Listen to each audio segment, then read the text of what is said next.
هاد الدري خدام سارح ديال الغنم، عنده واحد العائله ميسوره ومرفحه. راكم عارفين الناس اللي عندهم الفيرمات والفلوس ما كيسرحوش البهيم بيديهم، كيجيبوا لي قابل ليهم الكسيبه.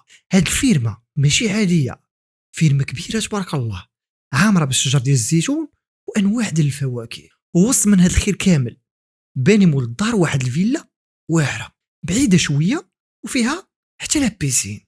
واحد النهار مع الصباح بكري جا هاد السارح باش يبدا خدمته كيف ما العاده. وصل الباب ديال الفيرما وبدا كيدق، تسنى شويه والو، حتى واحد ما كيجاوب. عاود دق مره اخرى وبالجهد كثر، ولكن والو. هاد القضيه جاتو في شكال وعجيبه بزاف، حيت عمرها وقعات ليه من نهار خدم في هاد البلاصه. خصوصا انه تفكر واحد الهضره غريبه قال لي مول الفيرما البارح اللي غادي نكتشفوها من بعد. قاعد الشاب كيطول عنقو، كيطل من فوق السور، كيبان ليه غير الفراغ، ما كاين والو. قال مع راسو واخا سيدي نقولوا مول الفيرما خرج، فين ولدو فين مراتو؟ المراه نقدروا نعطيوها عذر، نقولوا ما كتخرج تلاقى مع الخدامه، ولكن الابن ومو الدار فين غبروا.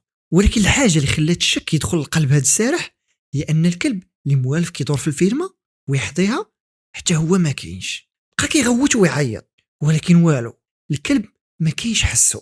هنا الدري بدا كيدخل ويخرج في الهضره، قال كيفاش هذا البلان؟ الدار خاويه والكلب حتى هو غابر. قرر هذا السارح انه يمشي لواحد القهوه في الدوار يبدل فيها الجو ويرتاح شويه. قال مع راسو نمشي نجلس في القهوه العشيه لعل وعسى يرجعوا، خصوصا مع ديك الهضره اللي قال لي الحاج البارح. خلى ديك الخدمه اللي موالف كيديرها وش الطريق للقهوه. كانت عنده ديك الساعه واحد 120 درهم في جيبه. طلب واحد القهوه باش يحرك بها الدماغ، وخا هو ما موالفش يجلس في القهوه بنهار. راكم عارفين القهوه ديال الدوار الوجوه اللي فيها ما كيتبدلوش، ديما نفس الوجوه. واحد الجروب ديال الناس كانوا جالسين في واحد الطابله كيلعبوا كارطه وكيدوزوا الوقت. ملي شافوا السارح دخل وجلس في هذا الوقت جاتهم غريبه، حيت الدوار اللي دخل ليه البراني ولا دار شي حاجه ما موالفش الدار كيبداو يدوروا عليه الهضره. واحد من هذوك الربعه اللي كيلعبوا الكارطه نقص وقال ليه اش خبارك السارح؟ ما موالفش لك تجي تجلس بنهار هنا؟ وزاد سولو ياك ما مول الفيلم جري عليك وصيفطك في حالاتك. هاد السارح دري درويش وخاطره واسعه، جاوبو وهو تيضحك قال لي لا ودي باترون اليوم اعطيني روبو. السيد تعجب وقال لي كيفاش عاطيك روبو وعلى الاقل يخليك حاضي الغنم والدار، راك خدام سارح وعستاس في نفس الوقت. السارح تنهد وقال لي اش غنقول لكم؟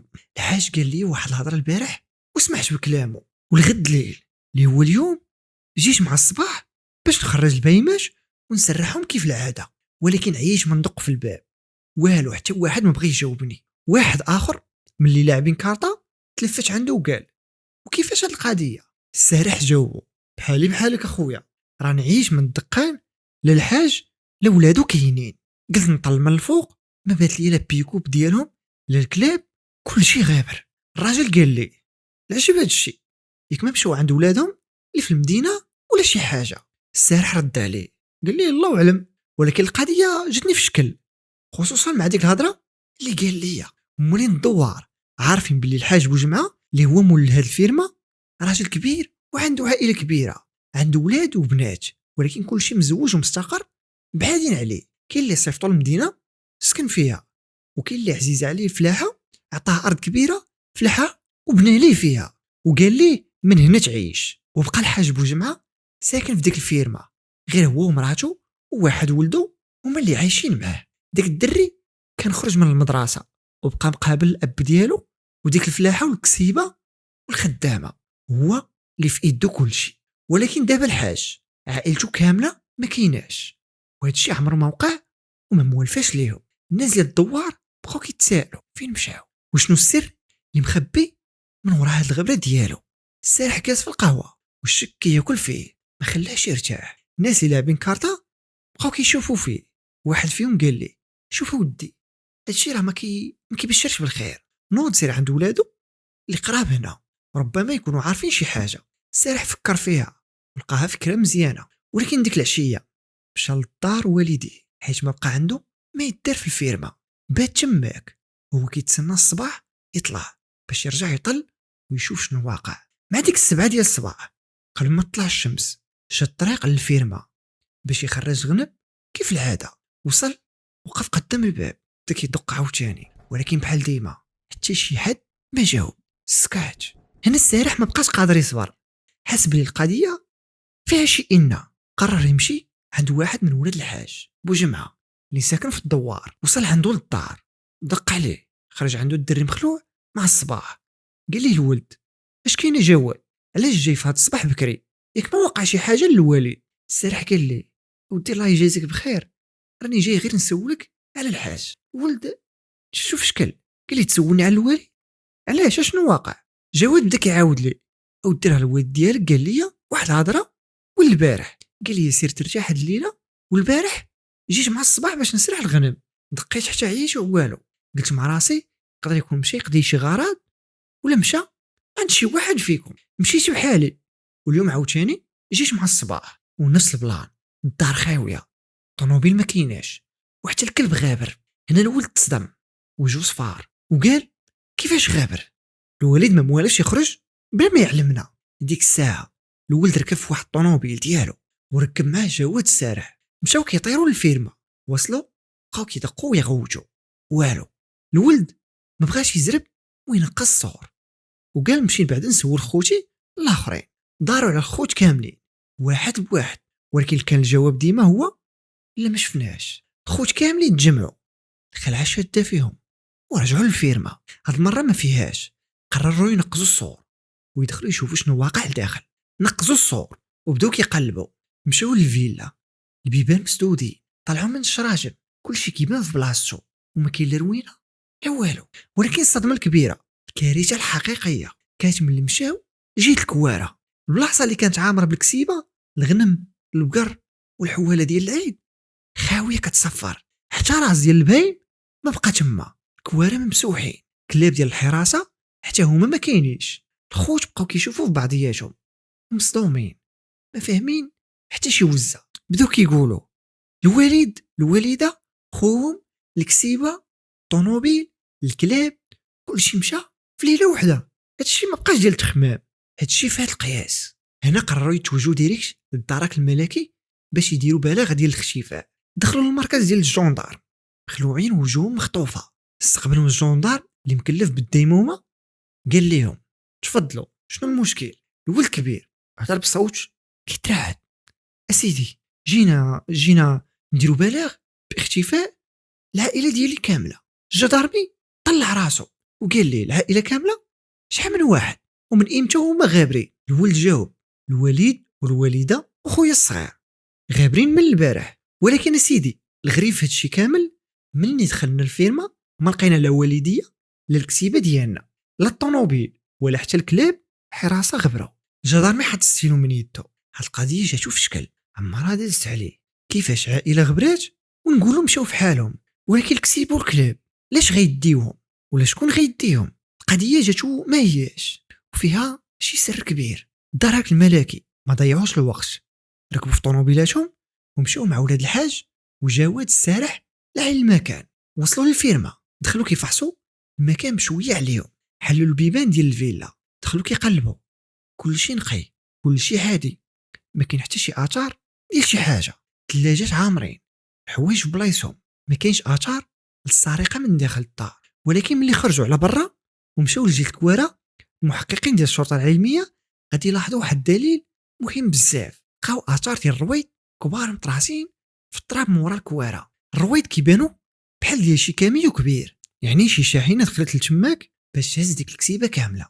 هنا توضحات الرؤيه شويه، كاينين عصابه وكاين كاميو وكاين سرقه ديال البهيم فراقشيه. ولكن السؤال اللي كيطير الناس، فين هما موالين الفيرما؟ واش قتلوهم؟ واش خطفوهم؟ الدرك الملكي ضرب جواد السارح حيت هو الخيط الوحيد اللي عندهم، وهو اخر واحد هضر مع الحاج، وهو العساس اللي كان خاص يكون حاضر ديك الليله. جابوه للتحقيق، محقق جلس قدامه كيشوف فيه. قال لي المحقق دابا جواد عاود لينا مزيان شنو وقع. قلتي لينا انت خدام سارح، ولكن واش انت هو العساس ديال الليل؟ جواد بلع ريقو وقال لي يا سيدي انا كنسرح بالنهار وبالليل كنعس في واحد البيت حتى الباب كنحرس الفيرما. محقق ضرب الطبله بيدو قال لي ايوا كيفاش الفيرما تسرقات هما اللي الدار غبروا وانت كتقول ما شفتي والو فين كنتي ديك الليله. جواد بدا كيقفز وقال والله سيدي ما نكذب عليكم الحاج هو اللي قال لي ديك الليله سير في حالك. عيط لي بنهار وقال لي ولدي جواد اليوم ما غاديش تبات عندنا في الدار عندي واحد الغرض خاصني نقضيه من الاحسن سير لداركم. قلت ليه ياك ما جريتي عليا الحاج قال لي لا غير سير وغدا في الصباح اجي عادي بحال ما كاين والو. المحقق بقى كيشوف فيه والهضره ديال جواد كتدخل ليه وكتخرج في راسو. كيفاش مول الفيلم يجري على عساس في الليله اللي غتختفى فيها عائلته وتسرق كسيبته. واش جواد متورط ومخبي شي حاجه ولا الحاج بوجمعه بصح كان معوي يدير شي حاجه ديك الليله وما بغاش جواد يشوفو. المحققين جابوا والدين جواد باش يتاكدوا من الهضره ديالو سولوهم واش بصح ولدكم بات عندكم ديك الليله.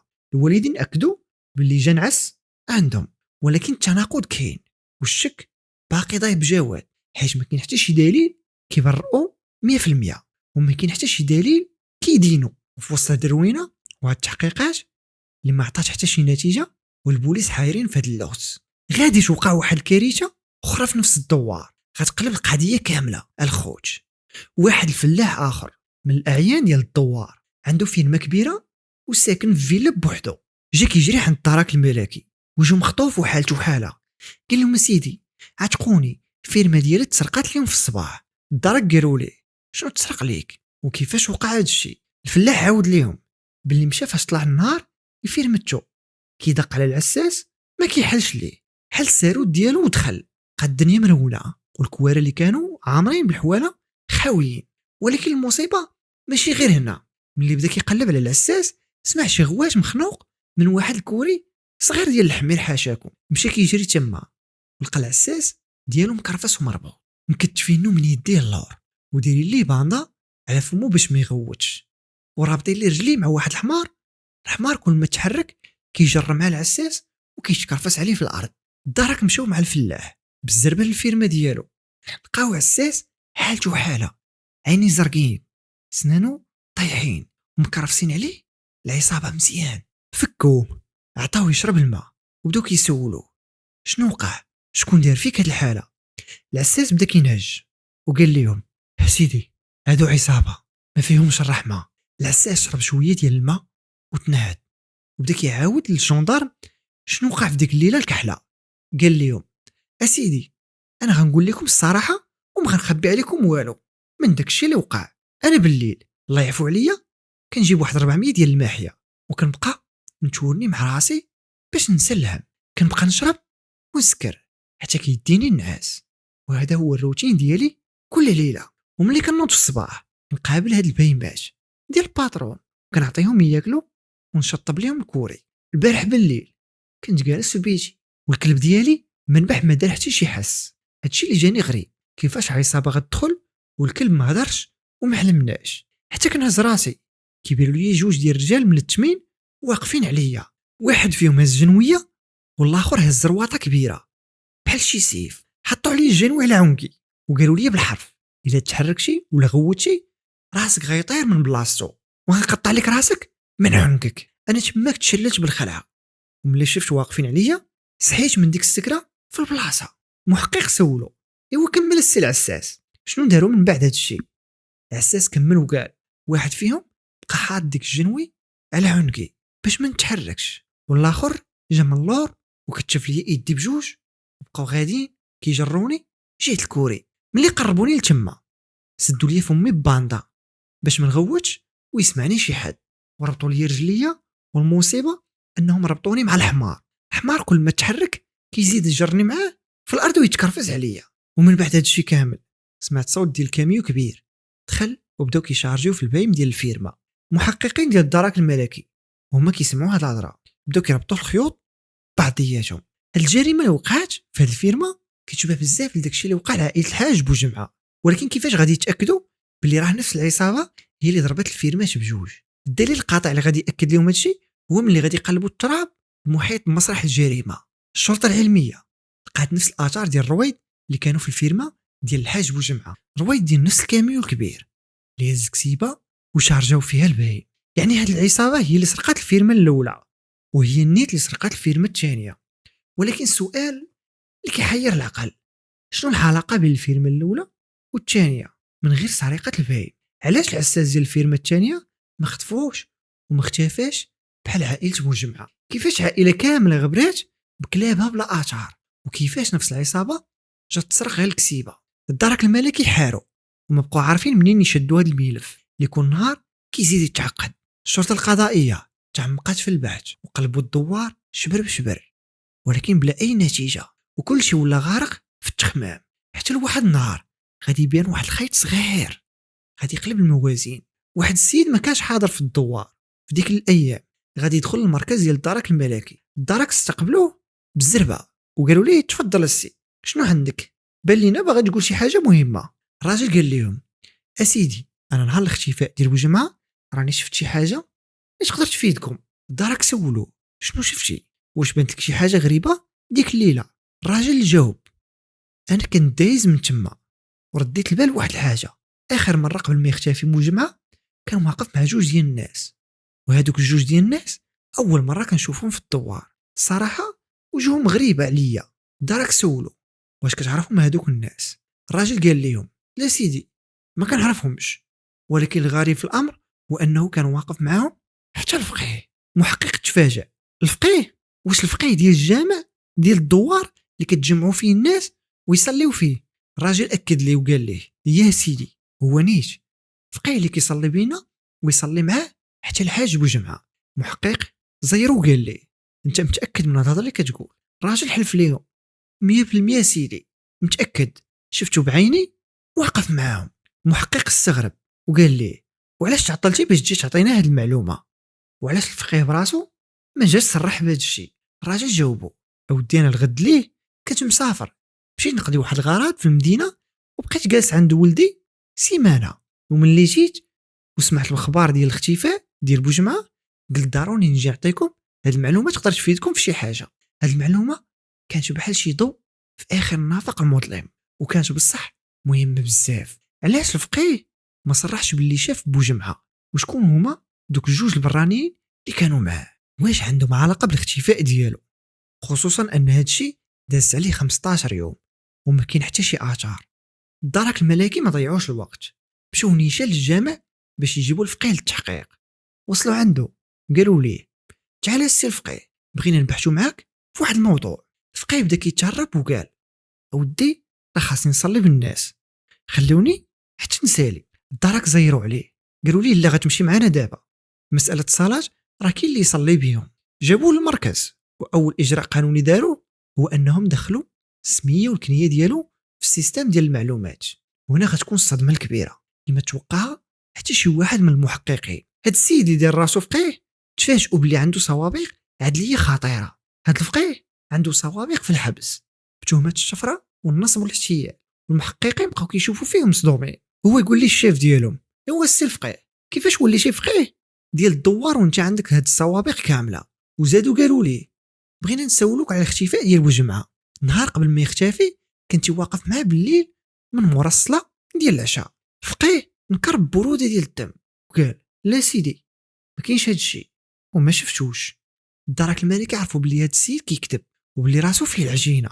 محققين زيروا وقالوا ليه ولكن كاينين شهود شافوك من ورا صلاه العشاء واقف معاه ومعاكم جوج ديال الناس برانيين على الدوار. فقيه بقى شاد في كلمته وقال لهم لا سيدي ما كنعرفش هادوك الناس وما شفتهمش. محقق ضحك باستهزاء وقال لي واخا خليو هادشي على جنب، كيفاش قضيتك وليتي فقيه وانت يلا خارج من الحبس بقضيه ديال النصب؟ الفقيه حس بلي تفرج وقال لهم الصراحه سيدي عفا عليا الله وحفظت القران في الحبس ومن خرج بغيت نبدل حياتي ونبدا من جديد. محقق سولو متاكد من هاد الهضره؟ الفقيه جاوب قال لي اي سيدي متاكد، ولكن البوليس ما تيقوش هاد التمثيليه بالخصوص انه نكر باللي كان مع الحاج من ورا العشاء. خداو امر من النيابه العامه ومشاو نيشان للدار ديال الفقيه باش يفتشوها.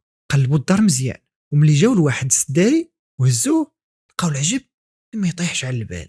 لقاو خنشه مخبي تماك عامر بالفلوس اكثر من 15 مليون سنتيم. السيد يلا خارج من الحبس هذه 6 شهور كيفاش دار حتى جمع الثروه كامله. جابوا الفقيه هو جوب ديك الفلوس وقالوا ليه بغينا نعرفوا واش الشريف هاد الفلوس منين طاحت عليك وكيفاش درتي ليها. فقيه بقى كيترحد وقال ديك الفلوس سيدي راه خدمت عليها وجمعتها. محقق ضحك وقال ليه كيفاش خدمت عليها وانت غير فقيه في الجامع، واش كيخلصوك بالاورو؟ الفقيه عيا ما يبرر، ولكن ما بغاش يعترف بالسر الحقيقه اللي مخبيها. الدرك الملكي عرفوا بلي العصابه باقا كدور، خلاو شي عناصر سيفي حاضين الدار ديال الفقيه في الدوار، كانوا متاكدين بلي شي حد من العصابه غادي يجي يقلب عليه ملي يسمع بخبر الاعتقال ديالو. وفعلا واحد النهار وبنهار جا واحد السيد غريب على الدوار، مشى كيدوق على الدار ديال الفقيه.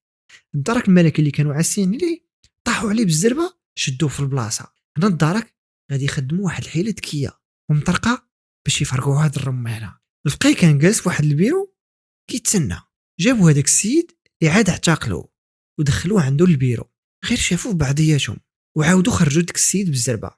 الفقيه ملي شاف شريكو شادينو حتى هو تهز من بلاصتو وبدا كيترعد، ما فهم والو، حس باللي اللعب ساله ودخلوا كل واحد فيهم غرفه انفراديه وخلاوهم شي 6 حتى 8 ديال السوايع باش الاعصاب ديالهم تحرق مزيان. حيت خونا المجهول من اعتقلوه قال لهم اسيدي راه جيت غير عند الفقيه نسولو في شي امور ديال الدين. درك قالوا ليه مخلي الدواور كاملين وجي حتى لهنا باش تسولو. قال لهم يا سيدي وراه معروف عليه راجل مزيان بغيت نستاشرو، ولكن ملي الدارك دخلوا المعلومات ديال هاد السيد في السيستم تبين باللي حتى هو معروف عليه فراقشي. دابا حصلوا بجوج ومشاو عند الفقيه باش يطبقوا الخطه ديالو. قالوا للفقيه دابا غير اعترف باللي كاين، راه صاحبك اعترف بكل شيء وفرشك، قال لينا باللي انت هو السبب في هاد الشيء كامل وانت اللي خططتي لاختفاء عائله الحاج بوجمعه. الفقيه اللي كان مرعوب ومصدوم باللي شريكو غدروا قال لهم لا سيدي ماشي انا هو السبب المباشر، انا غير عطيت الخطه. هنا الدرك الملكي عرفوا باللي الخطه ديالهم صدقات، قالوا لي ايوا عاود لينا سيدي من طقطق حتى السلام عليكم شنو اللي وقع. الفقيه تنهد وبدا كيسرد ابشع جريمه يقدر يتخيلها العقل. قال لهم اش غنقول لكم، انا ملي جيت لهاد الدوار وتخزنت فيه هذه كانت الخطه ديالي، قررنا ان نديو الحاج دوك البهايم غير بالفن وبلا ما يفرشونا، وباش نديوهم ليه بسهوله فكرت في واحد الحيله. واحد النهار كنت جالس كنجمع انا وبوجمعه مول الفيرما وقلت لها ودي انت راك جالس فوق كنز، انا فقيه وعندي الجواد وكنعرف نخرج الكنوز. بوجمعه ملي سمع باللي القضيه فيها الكنوز والذهب طمع معاه وطيح ليه ريوكو وقال لي بوجمعه وكيفاش هاد البلان ديال الكنوز السي فقيه. قلت ليه راه ماشي انا اللي كنخرجهم بيدي، كاينين واحد جوج صحابي هما اللي متخصصين ومكلفين بهذا الشيء ديال استخراج الكنوز، ولكن شرطت عليه واحد الشرط. قلت ليه هذا الشيء خاصو يكون في سريه تامه وسير بيناتنا باش يصدق. بوجمعه سولو وشنو هو هذا السر اللي خاصنا نديرو. فقيه كمل اعترافاته وقال ليه قلت ليه بلي الفيرما خاصها تكون خاويه بالليل، ما خاص يكون حتى شي واحد تماك حتى العساس صيفطو في حاله. قلت ليه خاص الدار تبقى خاويه بس صحابي يقادوا الامور ديالهم ويحفروا في خاطرهم ويخرجوا داك الكنز. ومن بعد ما اتفقت معاه عيطت على هادوك صحابي الشفاره وقلت لهم باللي بوجمعه راه وافق، جيبوا داك الكاميو واجي نخرجوا داك الكنز اللي عنده اللي هو البهايم. درنا موعد معاه في الليل باش ننفذوا الخطه، ولكن المشكل اللي خربق لينا الحسابات هو ان بوجمعه ما داش بالكلام اللي اتفقنا عليه. انا قلت ليه حتى واحد ما يبقى في الفيرما، لا مرتك لا ولدك، ولكن هو صيفط غير العساس جواد وخلى مراته وولدو في الدار مخبيين، كان خايف لا نسرقوه ولا نغدروه، قرر يخليهم عساسه من اللور. المحققين كيتصنتوا كيتخيلوا الرعب اللي وقع في ديك الليله. فقيه زاد قال من حدنا الموعد باش نمشيو نحفروا دخلنا للفيرما بالليل، بدينا كنديروا ريوسنا كنحفروا باش نجبدوا الكنز، ولكن بوجمعه بحال حس بلي القضيه فيها إن خصوصا ملي شافنا دخلنا الكاميو كبير ديال البهايم للفيرما عاقب اللي جايين نشفروا الكسيبه وماشي نجبدوا الكنز. بدا كيغوت علينا وكيقول فين هو هذا الكنز واش جايين تشفروني. ملي بدا كيغوت وبغى يفتحنا هذاك اللي كان معايا واحد المسخوط هز واحد العصا غليظه وضرب بها بوجمعه لراسو، طاح طيحه وحده للارض. حنا كنا باغيين غير نهربوا ونعتقوا ريوسنا، ولكن بوجمعه صفيتها ليه ومات في البلاصه. وهنا زادت الكارثه.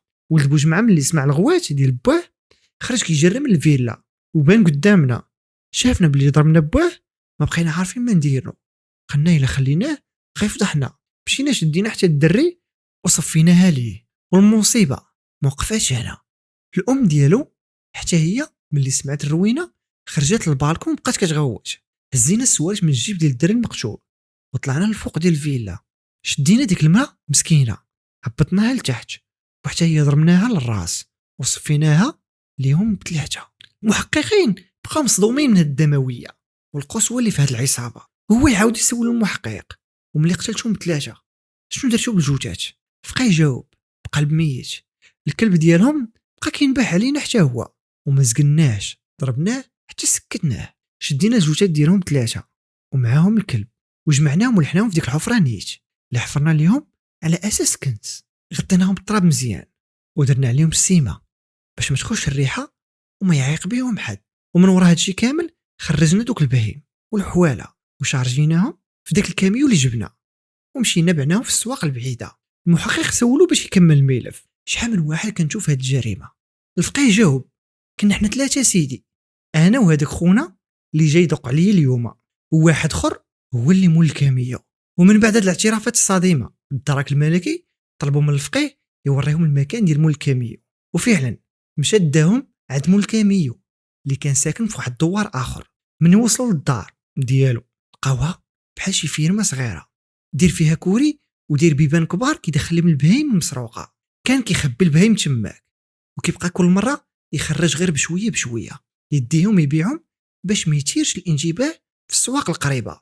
وكانوا كيخدموا بخطه ذكيه، الكاميو كيهز البهايم وكيديهم الاسواق البعيده بزاف، مره في اكادير، مره اسفي، مره الرباط، كل مره وفين. هذه كانت هي المهنه ديالهم، كيتساراو على الفيرمات يشفروهم. ولكن طمع هاد المره خرج عليهم ملي سولوا دوك الجوج شركه اللي معاه وقالوا ليهم نتوما مني شفرتوا هاد البهايم ما خفتيش داك الفقيه يمشي يبلغ عليكم؟ جاوبهم لا سيدي، انا كنت عارف باللي الفقيه غيضرب الضربه معانا وغيغبر حتى هو بحالنا بحالو، حيت الفقيه براسو كان هربان ومشى تماك ودار راسو فقيه غير باش يتخبى ويقري ولادو، وكان كيتسنى غير فرصه باش يضرب الضربه ديالو ويزيد في حالاته. الدور ديال الفقيه النصاب كان هو يترصد الناس اللي لاباس عليهم في الدوار، وهذوك الجوج كيجيو ينفذوا السرقه. وهذا الشيء اللي خلاهم يخططوا لديك الحيله ديال الكنز باش الفيرما تخوى، حيت كون كانوا العساسه والولاد كانوا غيحصلوهم. بوشمعه الله يرحمه الطمع ديالو في داك الكنز هو اللي خلاه يدفع حياته وحياه عائلته الثمن غالي. من بعد هاد الاعترافات كامله تم احاله الفقيه وهذوك الجوج اللي معاه على قاضي التحقيق، اعترفوا بالمنسوب اليهم كاملين. المحكمه انتقات بالحكم القاسي اللي كيستحقوا تحكم عليهم باقصى العقوبات اللي هي القنب، موقوفه التنفيذ بتهمه التصفيه مع سبق الاصرار والترصد والسرقه. وهنا الخوج كتسيري هاد القصه المأساويه اللي كتهز القلوب وكتخلينا نتاملوا في حال الدنيا. طمع طاعون ملي كيعمل بصيره كيخلي الانسان يدير حوايج اللي كتهز العرش ديال الرحمن. عمركم تثيقوا في اي واحد كيجيكم بوجه الدين هو في قلبه الشيطان باغي يغدركم. قناعه هي احسن كنز يقدر يملكو الانسان في الدنيا. بلاتي قبل ما تمشي ما تنساش تهبط وتخلي لي تعليق فيه رقم 11 باش نعرفك بقيتي معنا حتى لهنا. درتي ياك درتي مهم. تهلاو لي فروسكم، تلاقاو في فيديو جديد ان شاء الله. كان معكم ايوب موقيت والسلام.